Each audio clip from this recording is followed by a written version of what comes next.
শেখ হাসিনার নির্দেশে জুলাই হত্যাকাণ্ড, সাবেক আইজিপি মামুন দোষ স্বীকার করে ক্ষমা প্রার্থনা। অধস্তন আদালতের বিচারকদের নিয়ন্ত্রণ করবে সুপ্রিম কোর্ট, হাইকোর্টের রায়, পৃথক সচিবালয় গঠনের নির্দেশ। সংসদ নির্বাচন ও চলমান রাজনৈতিক পরিস্থিতি নিয়ে প্রধান উপদেষ্টার সাথে 7টি রাজনৈতিক দলের বৈঠক। থমথমে চট্টগ্রাম বিশ্ববিদ্যালয়, পাল্টাপাল্টি অভিযোগ ডাকসু প্রার্থীদের, নির্বাচন নিয়ে কাল ফের শুনানি।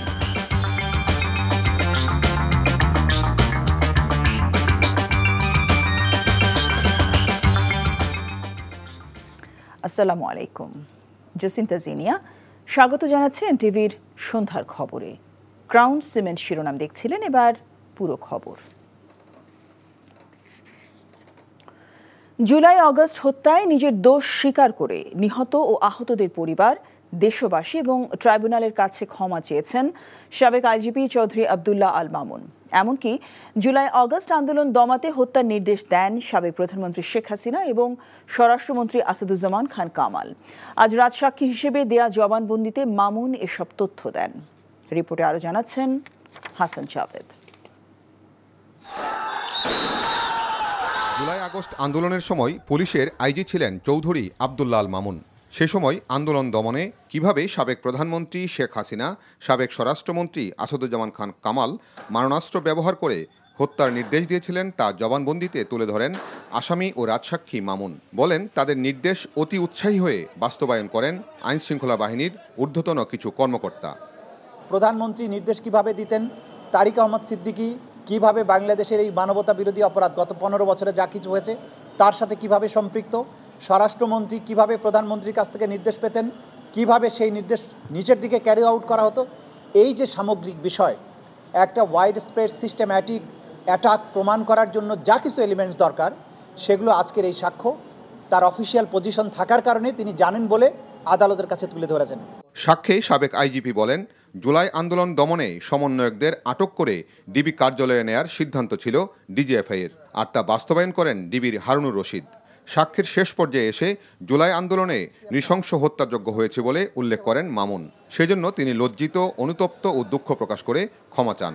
তিনি অপরাধ স্বীকার করেছেন, একই সাথে সত্য উদ্ঘাটন করেছেন এবং আদালতের কাছে প্রার্থনা করেছেন তাকে যাতে ক্ষমা করা হয়, কিন্তু সেটার চূড়ান্ত সিদ্ধান্ত নেবার ক্ষমতা আদালতের।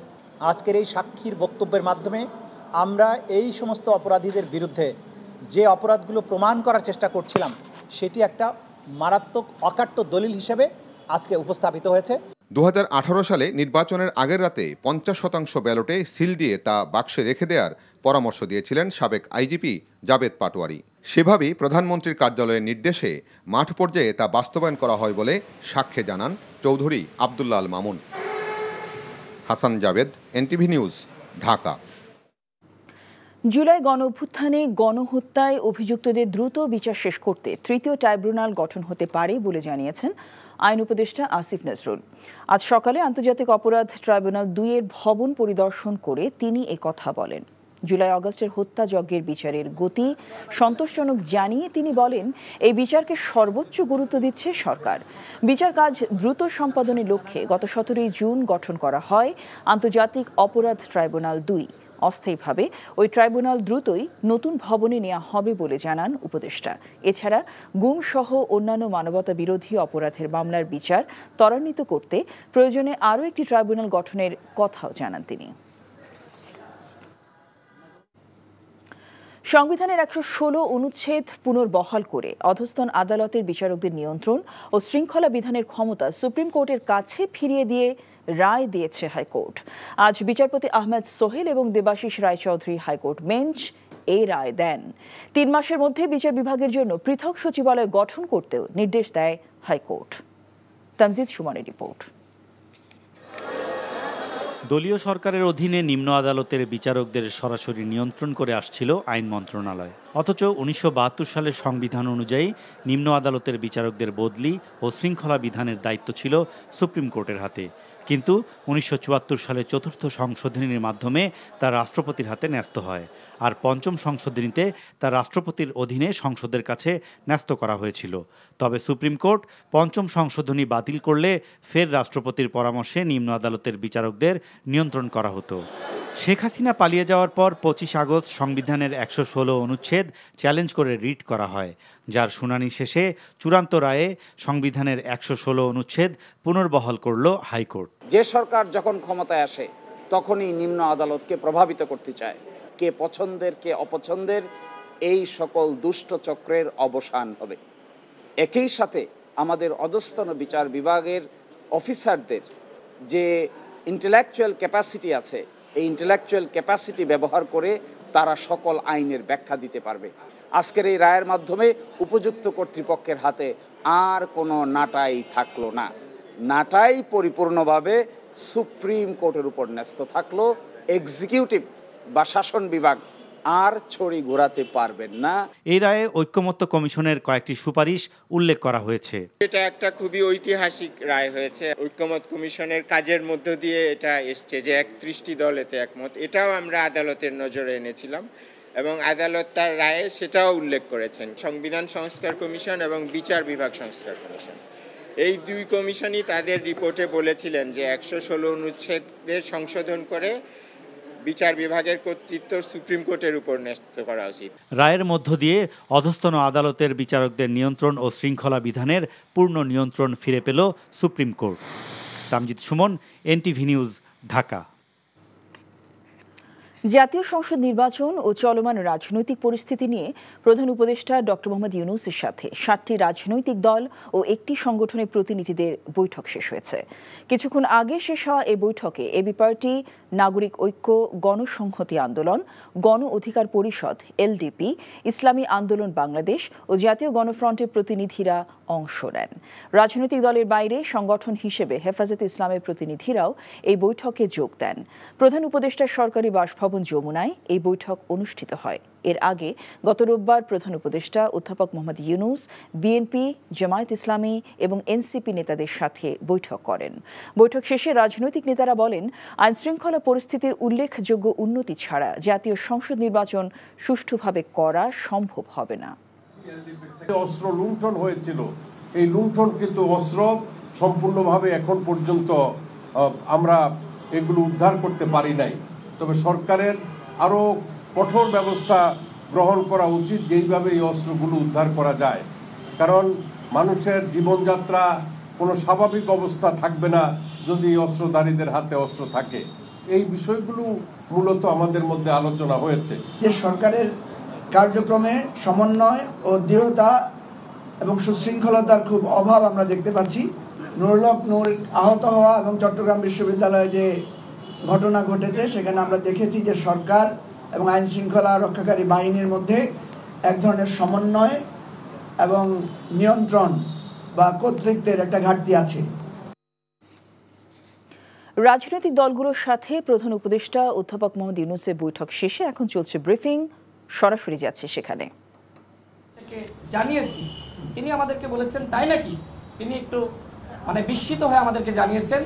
আমরা সরকারকে বলেছি আওয়ামী লীগ যে অপরাধ করেছে ঠিক একই ধরনের অপরাধ করেছে জাতীয় পার্টি এবং 14 দল। সুতরাং আওয়ামী লীগকে আপনারা যেভাবে নিষিদ্ধ করেছেন ঠিক একই প্রক্রিয়ায় জাতীয় পার্টি এবং 14 দলকে নিষিদ্ধ করতে হবে। আমরা প্রধান উপদেষ্টাকে স্মরণ করিয়ে দিয়েছি, আমাদের দল গণ অধিকার পরিষদের পক্ষ থেকে জাতীয় পার্টি এবং 14 দলকে নিষিদ্ধ করার জন্য তার বরাবর একটি স্মারকলিপি দিয়েছিলাম এবং নির্বাচন কমিশনেও আমরা আরেকটি অভিযোগ দিয়েছিলাম যাতে করে জাতীয় পার্টি এবং 14 দলের নিবন্ধন স্থগিত করা হয়। আমরা আজকেও সরকারকে এই বিষয়ে স্পষ্ট বলেছি, আগামী নির্বাচনে আওয়ামী লীগ, জাতীয় পার্টি, 14 দল এবং ফ্যাসিবাদের যারা দোসর ছিল তারা নির্বাচনে অংশ নিতে পারবে না।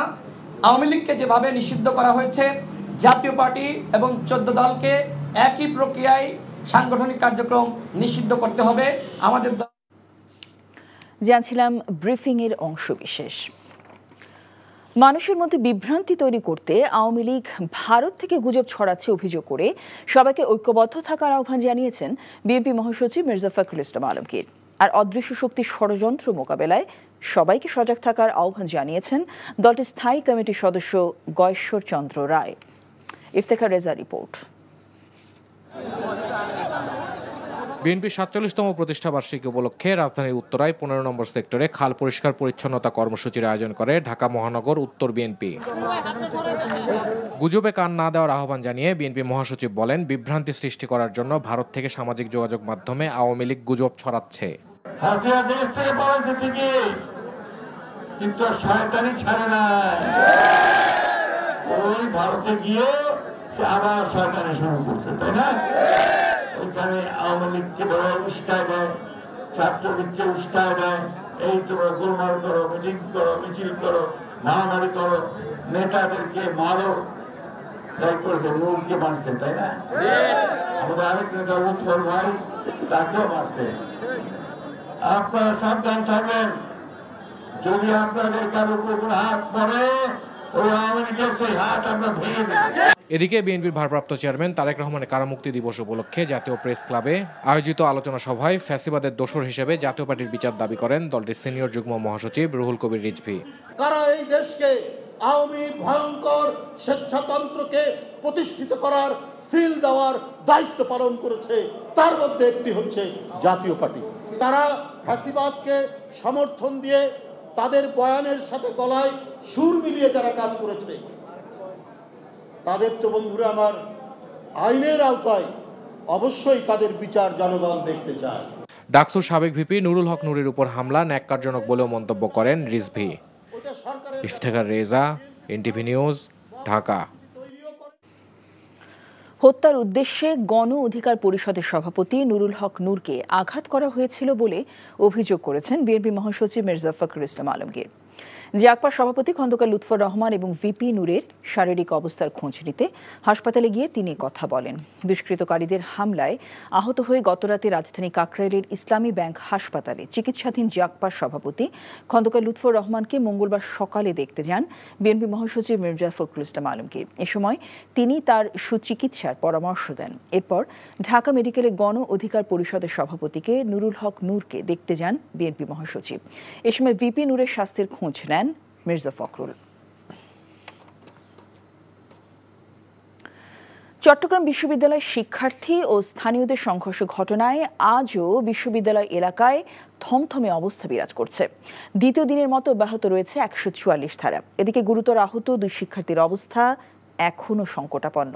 এর মধ্যে একজন ঢাকায়, ২ জন চট্টগ্রামের বেসরকারি হাসপাতালে চিকিৎসাধীন আছে। সংঘর্ষ ঘটনায় ৯৫ জনের নাম উল্লেখ করে অজ্ঞাত ১,০০০ জনকে আসামি করে মামলা করেছে বিশ্ববিদ্যালয় প্রশাসন। চট্টগ্রাম থেকে আরিচ আহমেদের রিপোর্ট, ক্যামেরায় ছিলেন সুমন গোস্বামী। শনিবার দিনগত রাতে চট্টগ্রাম বিশ্ববিদ্যালয়ের এক শিক্ষার্থীর বাসায় প্রবেশ নিয়ে নিরাপত্তারক্ষীর সাথে বাগবিতণ্ডা ও মারধরের ঘটনাকে কেন্দ্র করে শিক্ষার্থীদের সঙ্গে গ্রামবাসীর দফায় দফায় সংঘর্ষ হয়। আহত হন অর্ধশতাধিক। রাতভর ব্যাপক সংঘর্ষ ও উত্তেজনার পর থমথমে পরিস্থিতির মধ্যে রোববার ফের সংঘর্ষে জড়ায় শিক্ষার্থী ও গ্রামবাসী। নিরস্ত্র শিক্ষার্থীদের হামলা ও কুপিয়ে আহত করা হয়। বিশ্ববিদ্যালয়ের ২ নম্বর গেট পরিণত হয় রণক্ষেত্রে।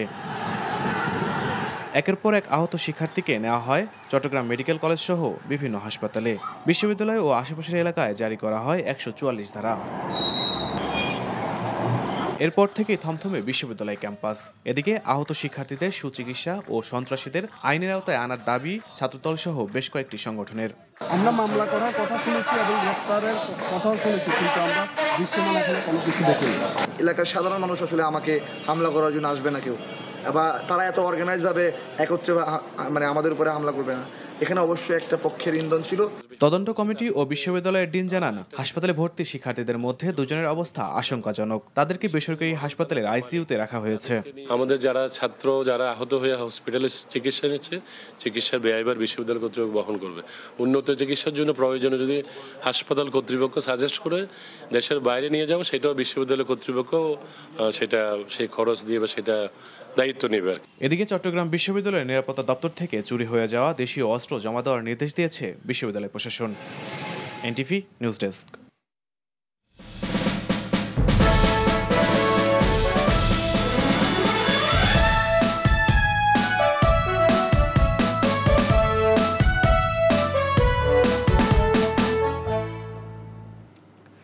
পাল্টাপাল্টি অভিযোগ আর ভোটারদের কাছে প্রতিশ্রুতির ফুলঝুরিতে জমজমাট ঢাকা বিশ্ববিদ্যালয়ের ছাত্র সংসদ নির্বাচনের প্রচারণা। একদিকে ডাকসু নির্বাচন বানচালে ষড়যন্ত্র চলছে বলে জানিয়েছে ছাত্রদল, অন্যদিকে সুষ্ঠু নির্বাচন আয়োজনে বিশ্ববিদ্যালয় প্রশাসনকে দায়িত্বশীল হবার আহ্বান জানিয়েছে ছাত্র শিবির। কাল সুপ্রিম কোর্টে ফুল বেঞ্চে ডাকসু নির্বাচনের ওপর হাইকোর্টের স্থগিতাদেশের বিরুদ্ধে দায়ের করা আপিলের শুনানি হবে। নাজিবুর রহমানের রিপোর্ট। গেল কদিন ধরেই ঢাকা বিশ্ববিদ্যালয় ক্যাম্পাসে সূর্যের উত্তাপ বাড়ার সাথে সাথে বাড়ছে প্রচারণাও। ডাকসু নির্বাচনে বিজয়ী হতে কথার ফুলঝুরি দিয়ে শিক্ষার্থীদের মন জয় করতে চাচ্ছেন সবাই, দিচ্ছেন নানা আশ্বাস। ভার্সিটি প্রশাসন সে মুখে লেভেল প্লেইং ফিল্ড বললেও একটা গোষ্ঠীকে সে মানে পরোক্ষ মদত দিয়ে যাচ্ছে। আমাদের নিরাপত্তা এনশিওর করবে এটা, আর হচ্ছে আমাদের 100% আবাসন। তবে মঙ্গলবারও ক্যাম্পাস জুড়ে আলোচনায় ছিল সামাজিক যোগাযোগ মাধ্যমে এক নারী শিক্ষার্থীকে ধর্ষণের হুমকি দেবার ঘটনা। এ নিয়ে প্রার্থীরা অভিযোগে তীর ছুঁড়েছেন একে অন্যের প্রতি। গণধর্ষণের ঘোষণা দিচ্ছে প্রকাশ্যে এবং এখনো পর্যন্ত সে প্রকাশ্যে ঘুরে বেড়াচ্ছে। ঢাকা বিশ্ববিদ্যালয় প্রশাসন এবং রাষ্ট্রীয় প্রশাসন এখনো পর্যন্ত তার বিরুদ্ধে ভিন্ন পরিমাণ কোনো ব্যবস্থা নেয়নি। এগুলো কি আপনারা মনে করছেন সুস্থ সমাজ? ওই ছেলেকে শিবির বলে তারা চালিয়ে দেওয়ার জন্য চেষ্টা করছে, শিবিরের উপর দায় দিয়ে দেওয়ার চেষ্টা করছে, কিন্তু ওই ছেলের শিবিরের সাথে কোনো সংশ্লিষ্টতা নাই। আমরা দেখতে পেয়েছি সে ছাত্রদলের সাথে সংশ্লিষ্টতা, তার অনেকগুলো ফেসবুক পোস্ট আছে। ঢাকা বিশ্ববিদ্যালয়ে নারীদেরকে স্লাশ শেভিং করা কিংবা গণধর্ষণের মতো হুমকি দেওয়ার মতো পরিস্থিতি আমরা কখনো তৈরি হতে দেব না। অভিযুক্ত আলী হোসেনের বিরুদ্ধে তদন্ত চলছে বলে জানিয়েছেন ডাকসু নির্বাচনের চিফ রিটার্নিং কর্মকর্তা। অসৌজন্যমূলক একটা কমেন্ট করেছে আমাদের কোনো এক প্রার্থী সম্পর্কে, সেটার বিষয় আমাদের প্রক্টোরিয়াল অফিস থেকে একটা তদন্ত কমিটি হয়ে গেছে অলরেডি। তার বিষয়ে এসএমটিতে হয়তো সিদ্ধান্ত আপনারা জানতে পারবেন কি হবে। নির্বাচন ঘিরে সাইবার বুলিং বন্ধে বিটিআরসি ও আইন শৃঙ্খলা বাহিনীর সহযোগিতা চেয়েছে বিশ্ববিদ্যালয় প্রশাসন। Najibur Rahman, NTV news, Dhaka. ডাকসু নির্বাচন নিয়ে হাইকোর্টের আদেশের উপর চেম্বার আদালতের স্থগিতাদেশ আগামীকাল পর্যন্ত বহাল থাকছে। কাল প্রধান বিচারপতি ডক্টর সৈয়দ রেফাত আহমেদের নেতৃত্বে আপিল বিভাগের পূর্ণাঙ্গ বেঞ্চে এ বিষয়ে শুনানি হবে। শুনানি শেষে হতে পারে চূড়ান্ত রায়। আর চেম্বার বিচারপতি ফারাহ মাহবুব এই আদেশ দেন। এর আগে গেল বৃহস্পতিবার নিষিদ্ধ ঘোষিত ছাত্রলীগের সাথে জড়িত থাকার অভিযোগে ছাত্র শিবির সমর্থিত জিএস প্রার্থী এস.এম. ফরহাদের আবেদন স্থগিত চেয়ে হাইকোর্টে রিট করেন বিশ্ববিদ্যালয় বাম জোটের প্যানেলের মুক্তিযুদ্ধ ও গণতান্ত্রিক আন্দোলন বিষয়ক সম্পাদক প্রার্থী বি.এম. ফাহমিদা আলম। এর প্রেক্ষিতে গতকাল হাইকোর্ট ডাকসু নির্বাচনের ওপর স্থগিতাদেশ দেয়। পরে চেম্বার আদালত সে আদেশ স্থগিত করে। বিশ্ববিদ্যালয় ট্রাইব্যুনালে নালিশ না করে সরাসরি হাইকোর্টে রিট করার বিধান নেই বলে জানান ঢাকা বিশ্ববিদ্যালয় পক্ষের আইনজীবী শিশির মনির। রাজশাহী বিশ্ববিদ্যালয় কেন্দ্রীয় ছাত্র সংসদ রাকসু, হল সংসদ এবং সিনেট ছাত্র প্রতিনিধি নির্বাচনে প্রথম বর্ষের শিক্ষার্থীদের ভোটার করার সিদ্ধান্ত নিয়েছে নির্বাচন কমিশন। তারা চাইলে প্রার্থীও হতে পারবে। এ কারণে মনোনয়নপত্র সংগ্রহের দিন আরও একদিন বাড়িয়ে আগামীকাল পর্যন্ত করা হয়েছে। তবে রাকসু নির্বাচনে ভোট গ্রহণ আগামী 25 সেপ্টেম্বরই ঠিক থাকবে। রাকসু নির্বাচনের প্রধান নির্বাচন কমিশনার অধ্যাপক ডক্টর এফ নজরুল ইসলাম এসব তথ্য নিশ্চিত করেছেন। তিনি জানান, বিশ্ববিদ্যালয় কর্তৃপক্ষের সাথে আলোচনার পর নির্বাচন কমিশন শিক্ষার্থীদের ভোটার হিসেবে অন্তর্ভুক্ত করার সিদ্ধান্ত নিয়েছে।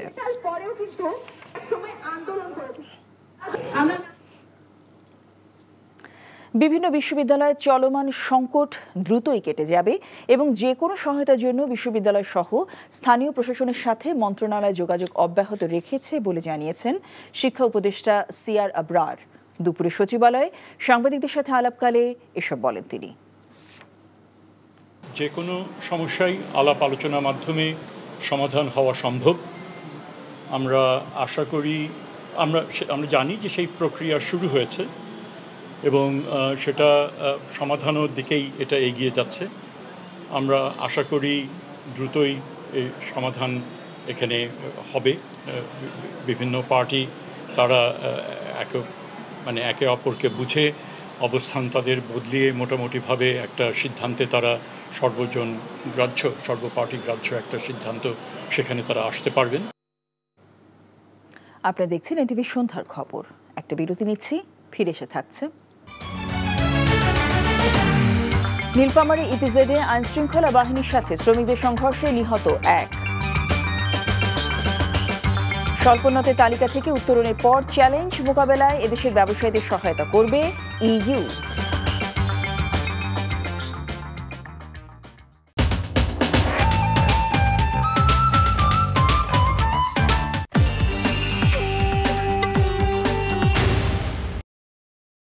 ঢাকা ও তার পার্শ্ব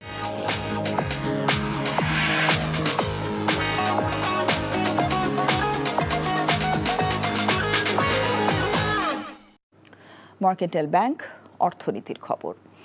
বাংলাদেশে নিযুক্ত ইউরোপীয় ইউনিয়নের রাষ্ট্রদূত মাইকেল মিলার জানিয়েছেন, স্বল্পোন্নত দেশের তালিকা থেকে উত্তরণের পর বাংলাদেশে ব্যবসায়ীদের চ্যালেঞ্জ মোকাবেলায় সহায়তা করবে ইইউ।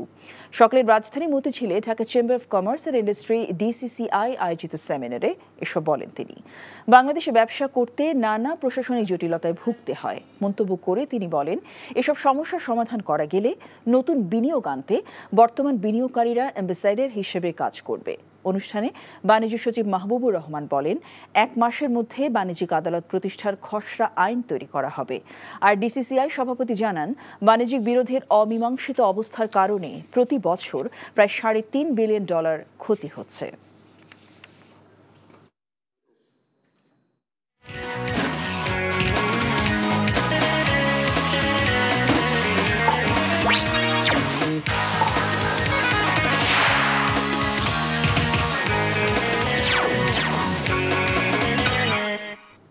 ইস্পাহানি প্রিমিয়াম টি খেলার খবর। ক্রিকেট। বিসিবি নির্বাচনে অংশ নেওয়ার কথা শেষ পর্যন্ত ঘোষণা দিলেন আমিনুল ইসলাম বুলবুল। আজ সিলেট জেলা স্টেডিয়াম পরিদর্শন শেষে তিনি জানিয়েছেন, দেশের ক্রিকেটে আরও কিছু দিতেই এই সিদ্ধান্ত নিয়েছেন। প্রথমে পরিচালক পদে প্রতিদ্বন্দ্বিতার পর তিনি সভাপতি পদে লড়তে পারেন। এতে করে বিসিবির আসন্ন নির্বাচন পেল ভিন্ন মাত্রা। রিপোর্ট বর্ষণ কবিরের। এ সিদ্ধান্ত বিসিবির আশেপাশে চারদিকে কান পাতলেই শোনা যাচ্ছিল, কিন্তু খোদ আমিনুল ইসলাম বুলবুল নিজের পরিচিতজন ছাড়া আনুষ্ঠানিকভাবে এ নিয়ে কোনো মন্তব্য করেননি। সেই নীরবতা ভেঙে মঙ্গলবার জানালেন, বিসিবির আসন্ন নির্বাচনে লড়তে যাচ্ছেন তিনি।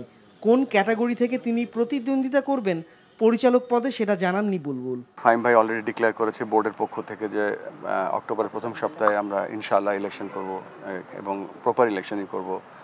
এখানে সভাপতি ইলেকশন হয় না, এখানে ডিরেক্টরদের ইলেকশন হয়। সেটা প্রথম লক্ষ্য এবং সেখানে থাকার চেষ্টা করব। পরবর্তী যদি সুযোগ হয় আমি চেষ্টা করব যেভাবেই হোক বাংলাদেশকে সার্ভ করার জন্য। গণ অভ্যুত্থানের পর বিসিবিতে 10 মাসের ব্যবধানে 2 সাবেক অধিনায়ককে সভাপতি পদে দেখেছে দেশের ক্রিকেট অনুরাগীরা। ফারুক আহমেদের বিদায়টা হয়েছে ক্রীড়া উপদেষ্টার চাওয়াতে। উপদেষ্টা আসিফ মাহমুদের চাওয়াতেই টি-20 ম্যাচ খেলতে এসে এখন টেস্ট ইনিংস খেলার পথে বুলবুল। তার প্রতিদ্বন্দ্বী হিসেবে দেখা যেতে পারে আরেক সাবেক অধিনায়ক তামিম ইকবালকে। আইসিসির ডেভেলপমেন্ট বিভাগের চাকরি ছেড়ে বিসিবির প্রধানের দায়িত্ব সামলানো বুলবুলের অন্য কোনো আয়ের উৎস নেই। বিসিবিতে যারা পরিচালক ও সভাপতি পদে দায়িত্ব সামলেছেন তারা স্বেচ্ছাশ্রমের ভিত্তিতেই দায়িত্ব সামলেছেন এতদিন, কিন্তু 4 বছরের জন্য একজন চাকরিজীবী বুলবুলের জীবন কিভাবে চলবে সেটা এখন আরেক প্রশ্ন। বুলবুলই পরিষ্কার করবে সে বোর্ড অফ ডিরেক্টরস প্যানেলে নির্বাচন করে বোর্ড পরিচালক পরিষদের সদস্য থাকতে চায় নাকি সে বোর্ড প্রেসিডেন্ট হতে চায়। সেই ক্ষেত্রে আমরা বলবো যে প্রেসিডেন্ট যদি হতে চায় সেক্ষেত্রে তো এখানে মান্থলি কোনো স্যালারি বা মানে কোনো রকম অনারারিয়াম দেওয়ার কোনো সুযোগ নেই। বর্ষণ কবির, এনটিভি নিউজ, ঢাকা। খবর শেষ করছি, তবে যাবার আগে ক্রাউন সিমেন্ট শিরোনামগুলো আরেকবার। শেখ হাসিনার নির্দেশে জুলাই হত্যাকাণ্ড, সাবেক আইজিপি মামুন দোষ স্বীকার করে ক্ষমা প্রার্থনা। অধস্তন আদালতে বিচারকদের নিয়ন্ত্রণ করবে সুপ্রিম কোর্ট, হাইকোর্টের রায় পৃথক সচিবালয় গঠনের নির্দেশ। বানচালের চেষ্টা হলেও ফেব্রুয়ারিতে নির্বাচন, রাজনৈতিক দলগুলোর সাথে বৈঠকে প্রধান উপদেষ্টা। থমথমে চট্টগ্রাম বিশ্ববিদ্যালয়, পাল্টাপাল্টি অভিযোগ ডাকসু প্রার্থীদের, নির্বাচন নিয়ে কাল ফের শুনানি। এই ছিল সন্ধ্যার খবরে। এই খবরের ভিডিও সহ আপডেট জানতে ভিজিট করুন এনটিভি অনলাইন www.ntvbd.com। এছাড়াও এনটিভি জনপ্রিয় সব অনুষ্ঠান ও খবরের আপডেট জানতে ভিজিট করুন আমাদের ইউটিউব ভেরিফাইড ফেসবুক পেজ। রাত 10:30টায় রাতের খবর দেখার আমন্ত্রণ রইল। সবাইকে ধন্যবাদ।